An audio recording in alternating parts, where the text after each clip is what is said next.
ఒక్కసారి కొమ్మూరి గోల్డ్ కి కాల్ చేయండి. తాకట్లో ఉన్న మీ బంగారాన్ని విడిపించి మార్కెట్ ప్రైస్ కి వాళ్ళు కొనుక్కుని మిగతా డబ్బులు మీకు ఇచ్చేస్తారు. హాయ్, వెల్కమ్ టు మనం టీవీ. మనం ఉన్నది మన కోసం. నేను మీ జర్నలిస్ట్ మనోజ్.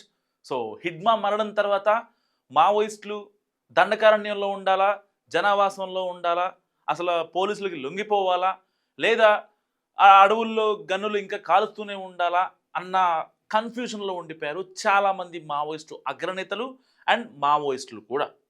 ఇలాంటి నేపథ్యంలో హిడ్మా మరణం తర్వాత దేవ్జీని చేద్దామా, రాజిరెడ్డిని చేద్దామా, ఇలాంటివి చాలా వచ్చాయి. సో అగ్రనేతలుగా వీళ్ళు యాక్సెప్ట్ చేస్తారా? కేంద్ర కమిటీలోనేమో 40 మంది ఉండాల్సిన 4 ఉన్నారు. మరి వాళ్ళ మాటలు దండకారణ్యంలో ఉన్న దేవ్జీ కావచ్చు, లేకపోతే రాజిరెడ్డి కావచ్చు, ఇలాంటి కీలక నేతలు వింటారా? మరి వాళ్ళ మాట గ్రౌండ్లో ఉన్నటువంటి దండకారణ్యంలో ఉన్నటువంటి మావోయిస్టులు వింటారా వినరా అనే ఒక చిక్కుముడుల నేపథ్యంలో ఇప్పుడు ఇలాంటి నేపథ్యంలో దేవా అరెస్ట్ అయ్యాడు. సో ఎట్టి పరిస్థితుల్లో 2 రోజుల్లో అఫీషియల్గా అనౌన్స్మెంట్ కూడా వచ్చే అవకాశం ఉంది. సో హిడ్మాకి ఇతను అత్యంత సన్నిహితుడు అండ్ అంతేకాకుండా మేనల్లుడు కూడా.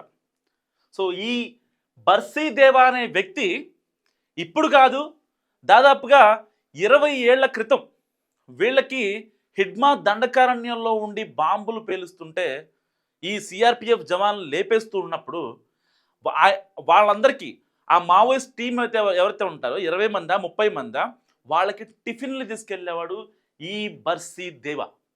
సో అలాంటి వ్యక్తి 3 రోజుల నుంచి కనిపించట్లేదు, మాకు కమ్యూనికేషన్లోకి రావట్లేదు అని చెప్పి చాలామంది మావోయిస్టులు ఆఫ్ ద రికార్డ్ చెప్పినటువంటి పరిస్థితి. ఇలాంటి నేపథ్యంలో మావోయిస్టు కేంద్ర కమిటీ కూడా ఎట్టి పరిస్థితుల్లో ఒక లెటర్ రిలీజ్ చేద్దామా పట్టుకున్నారు అని చెప్పి, లేదా అనవసరంగా క్లూ ఇవ్వడం ఎందుకు, ఆల్రెడీ బర్సీదేవా తెలంగాణలోని ములుగు జిల్లా అడవుల్లో ఉన్నాడనేది అది చాలా క్రిస్టల్ క్లియర్. అక్కడి నుంచి వెళ్ళడు. ఫర్దర్గా ఏమన్నా కేంద్ర కమిటీ నుంచి ఏమన్నా కమ్యూనికేషన్ వస్తే ఇప్పుడు ట్రాన్స్పోర్ట్ చేయడం కూడా ఇబ్బందే కాబట్టి, ఎందుకంటే ఒక మావోయిస్ట్కి దాదాపుగా 100 మంది డిఆర్జీ బలగాలు కావచ్చు, ఇటు గ్రే హౌండ్స్ కావచ్చు, ఆక్టోబస్ కావచ్చు, స్థానిక భద్రతా బలగాలు చాలామంది కాపలా ఉన్నారు.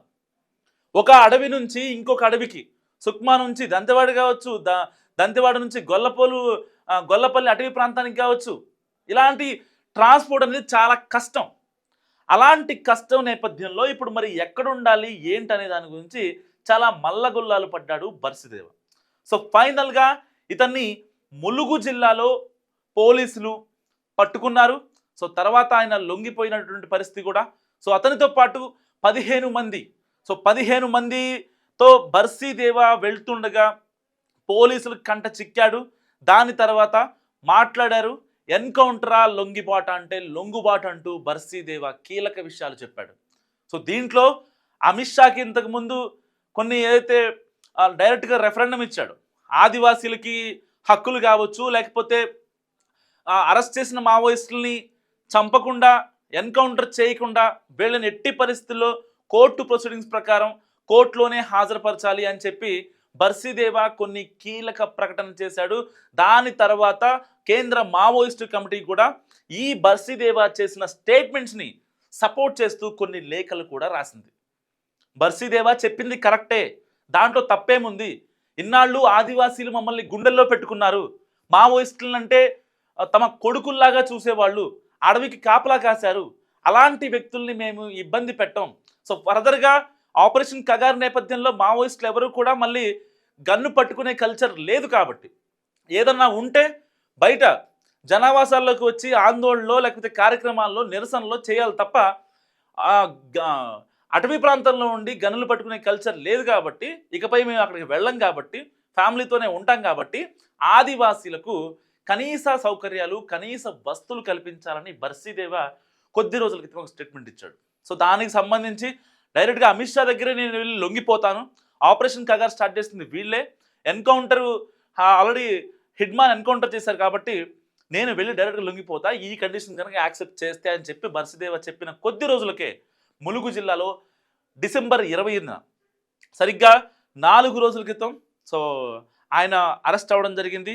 దానికి లొంగుబాటు అని చెప్తున్నారు, లేదంటే అంటే అక్కడ దండకారణ్యంలో జరిగిన సిచ్యువేషన్ ఎలా ఉంటుందంటే, ఫర్ ఎగ్జాంపుల్ ఈ 15 మంది మావోయిస్టులతో బర్సీదేవ బయలుదేరి దంతెవాడ వెళ్తున్నాడా, గడ్చిరోలి వెళ్తున్నాడా, లేకపోతే సుక్మా జిల్లా గొల్లపల్లి అటవీ ప్రాంతమా ఎక్కడికి వెళ్తున్నాడో పక్కన పెడదాం.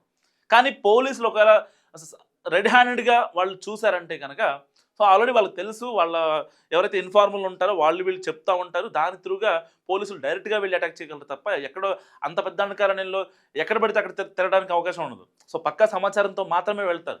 ఇలాంటి నేపథ్యంలో బర్సీదేవ ఎదురుగా వాళ్ళిద్దరు పోలీసులకి, ఇటు బర్సీదేవ ఏదైతే మావోయిస్ట్ గ్రూప్ ఉందో దానికి సంబంధించిన డిస్కషన్స్ మనకి బయటికి రాకపోయినా, సో నాకు తెలిసి నేను అనుకోవడం బర్సీదేవ లొంగిపోయే క్యారెక్టర్ అయితే కాదు. ఫస్ట్ థింగ్, సో అతను లొంగిపోవాలన్నా కూడా కండిషన్లు పెట్టిన వ్యక్తి. అంటే ఆయన స్వలాభం కోసమో, డబ్బులు ఇవ్వమనో, లేకపోతే నాకు మంచి లగ్జరీ లైఫ్ ఇవ్వమనో కాదు. ఆదివాసీలకు కావచ్చు, లొంగిపోయిన మావోయిస్టులని ఎన్కౌంటర్ ఏం చేయొద్దు అని చెప్పి ఆ జనం కోసం, ఆ లాస్ట్ మినిట్ కూడా జనం కోసం ఆలోచించిన వ్యక్తి నిజంగా ఈ బర్సీదేవ. సో అలాంటి బర్సీదేవ ఇవాళ లొంగిపోయాడు. సో ఇది విశ్వసనీయ సమాచారమే, దాంట్లో ఎలాంటి ఇబ్బంది లేదు. అండ్ రెండు రోజుల్లో దీనిపైన అఫీషియల్ అనౌన్స్మెంట్ కూడా పోలీసుల దగ్గర నుంచి వచ్చే అవకాశం ఉంది. సో ఎట్టి పరిస్థితుల్లో నెల రోజులుగా బర్సీదేవ లొంగుబాటుకు ప్రయత్నాలు చేస్తున్నప్పటికీ చాలా కాన్సిక్వెన్సెస్, చాలా రప్చర్లు జరిగాయి. ఎలాంటి ఇబ్బంది లేకుండా బర్సీదేవ లొంగిపోతాడా అని ఈవెన్ మావోయిస్టు కేంద్ర కమిటీ కూడా చాలా పెద్ద ఎత్తున ఆలోచించింది. సో బర్సీదేవ చేస్తున్నాడంటే నిజంగా కరెక్టే అని చాలామంది దండకారణ్యంలో ఉన్నటువంటి మావోయిస్టులు కూడా వాళ్ళు కూడా ఫీల్ అయ్యారు. అంటే నిజంగా బర్సీదేవ లాంటి నాయకుడు కనుక మాకు వస్తే, సో ఒకవేళ దీన్ని ఇప్పటికే ఆపరేషన్ కగార్ నేపథ్యంలో ఈ మావోయిస్టులు సర్వైవల్ అనేది చివరి అంకానికి వచ్చిన నేపథ్యంలో, ఇంకా లాస్ట్ పాత అనమాట, ఇంకా చెప్పుకోవడానికి ఏం లేదు. ఇలాంటి నేపథ్యంలో ఒకవేళ మళ్ళీ కనుక ఉద్యమం స్టార్ట్ చేయాలా, లేకపోతే మనం చెప్పిన న్యాయపరమైన డిమాండ్ను ప్రభుత్వాలు పరిష్కరిస్తే మనమే వెళ్ళి లొంగిపోవటమా అనేది అనుకున్నారు. ఎవరైతే దాదాపుగా 2000 మంది మావోయిస్టులు చనిపోయిన తర్వాత, వృద్ధాప్య సమస్యలు కావచ్చు, కూంబింగ్లు కావచ్చు, ఎన్కౌంటర్లు కావచ్చు, వీళ్ళందరూ చనిపోయిన తర్వాత రిమైనింగ్గా ఉన్నటువంటి దేవ ఆధ్వర్యంలో, ఈ బర్సీ దేవ ఆధ్వర్యంలో రాజిరెడ్డి కావచ్చు, ఇంకా చాలామంది ఉన్నారు సో కాల్డ్ మావోయిస్టులు. సో వాళ్ళంతా కలిసి కలుద్దాం అనుకునే క్రమంలో పోలీసులకి లొంగిపోయాడు అని చెప్పేది ఒక వార్త వైరల్ అవుతుంది. సో దాంట్లో ఎంతవరకు నమ్మకం ఉందో లేదో తెలీదు. బట్ పోలీసులకి లొంగిపోవడం అండ్ ఎన్కౌంటర్ జరగకుండా ఉందంటే ఒక రకంగా మావోయిస్టులు అందరూ ఊపిరి పీల్చుకుంటారని చెప్పుకోవచ్చు. ఈవెన్ కేంద్ర కమిటీ కూడా మరికొద్దిసేపట్లో ఈ బర్సీదేవ గురించి ఒక లెటర్ రిలీజ్ చేసే అవకాశం కూడా లేకపోలేదు. సో ఏది ఏమైనప్పటికీ మావోయిస్టు ఆపరేషన్ కగార్ చాలా గట్టిగా పనిచేస్తుంది. ఒక్కొక్క మావోయిస్టుకి 100 మంది పనిచేస్తున్నారు. ఇకపై అడవుల్లో కాల్పుల మోత లేకుండా ఆపరేషన్ కగార్ చాలా గట్టిగా ప్లాన్ చేస్తుంది. దీనిపై రీసెంట్గానే అమిత్ షా గారు కావచ్చు, మోడీ గారు కావచ్చు, ఒక అత్యున్నత స్థాయి సమావేశాన్ని కూడా ఏర్పాటు చేశారు. ఇప్పటి వరకు చనిపోయిన మావోయిస్టులు ఎంతమంది, యాక్టివ్గా ఉన్న మావోయిస్టులు ఎంతమంది, లొంగిపోయిన వాళ్ళు ఎంతమంది, వృద్ధాప్య సమస్యలతో మాకు వద్దు, మేము పార్టీ పెట్టుకుంటామనో, జాతీయ పార్టీ పెట్టుకుంటామనో చెప్పేవాళ్ళు కొంతమంది. సో ఇలాంటి నేపథ్యంలో ఎన్ని కాన్సిక్వెన్సెస్ నేపథ్యంలో ఎలాగైనా సరే ఇక ఈ మావోయిస్టు ఉద్యమం వాయిస్ ఫర్ వాయిస్లెస్ అనేది సర్వైవల్ లేదు దీనికి అని అనుకున్న తర్వాత చాలామంది కేంద్ర కమిటీకి చెప్పకుండానే బయటికి వచ్చేసారు. ఈవెన్ వాళ్ళు జనావాసాల్లో తిరుగుతున్నారు. వాళ్ళు జనాలకి హామ్ చేసే వ్యక్తులు కాదు, లేకపోతే ఇంకెవరినో, వాళ్ళు మారిపోయినటువంటి మావోయిస్టులు ఇవాళ జనావాసంలో మనందరి మధ్య తిరుగుతున్నారు. సో ఏది అయినప్పటికీ బర్సీదేవ అరెస్ట్ అయ్యాడు. సో తెలంగాణ పోలీసుల అదుపులో ఉన్నాడు. సో హిడ్మాది దేవాది ఒకే ఊరని చెప్పుకోవచ్చు. అండ్ మావోయిస్ట్ టాప్ లీడర్, యుద్ధ నిపుణుడైన హిడ్మాకు బర్సీదేవ మేనలుడు.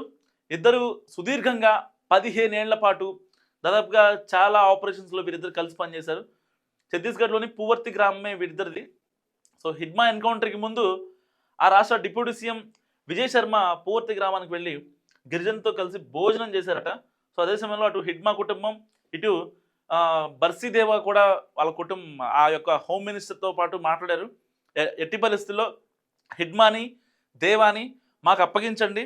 సో వాళ్ళ మీద ఉన్న ₹1,00,00,000, ఈ బర్సీదేవ మీదేమో 50 లక్షల రిమాండ్ ఉంది, హిడ్మా మీదేమో ₹1,10,00,000 నజరాన ఉందన్నమాట. వాళ్ళని పట్టుకుంటే ప్రభుత్వాలు వాళ్ళకి ఇచ్చి వాళ్ళ కుటుంబాల కోసం చూసుకుంటాయి. అండ్ వీళ్ళు ఫర్దర్గా జనావాసంలో మంచిగా మనలాగే తిరగొచ్చు. ఇంకా అడవుల్లో కాల్పులు అక్కర్లేదు, లేకపోతే పాములు కుట్టడమో, లేకపోతే వాళ్ళకి ఏదన్నా ఇబ్బంది వచ్చినా కానీ కనీసం పట్టించుకోకపోవడమో ఇలాంటివి ఏమి ఉండవు అనమాట. సో అలాంటి నేపథ్యంలో ఈవెన్ హిడ్మా వాళ్ళ మమ్మీ కావచ్చు అండ్ దేవ్జీ వాళ్ళ మమ్మీ కావచ్చు, వీళ్ళిద్దరూ కూడా ఆ రాష్ట్ర హోంమంత్రికి ఒకటే చెప్పారు, మా వాళ్ళు ప్రాణం పోయినా సరే లొంగిబాటు అనేది జరగదు అని చెప్పారు. కానీ అనుకోకుండా అన్ఫార్చునేట్లీ హిడ్మా రీసెంట్గా ఎన్కౌంటర్లో చనిపోయారు. దాని తర్వాత ఈ బర్సీ దేవా పోలీసులకి లొంగిబాటు అవ్వడం. సో ఇదంతా అనుకోకుండా జరుగుతున్న కార్యక్రమాలే. సరే మరి ఎలాగూ అరెస్ట్ చేశారు కాబట్టి బర్సీ దేవా చెప్పిన కండిషన్స్ ఏవైతే ఉన్నాయో ఆదివాసుల గురించి, ఇప్పటిదాకా అరెస్ట్ అయిన మావోయిస్టుల గురించి, మరి వాళ్ళని వదిలేసి ఆదివాసులకి ఎంతో కొంత న్యాయం చేస్తారా లేదా? సో మీరేమనుకుంటున్నారు? మస్ట్ కామెంట్ చేయండి. చూస్తున్నాండి మనం టీవీ.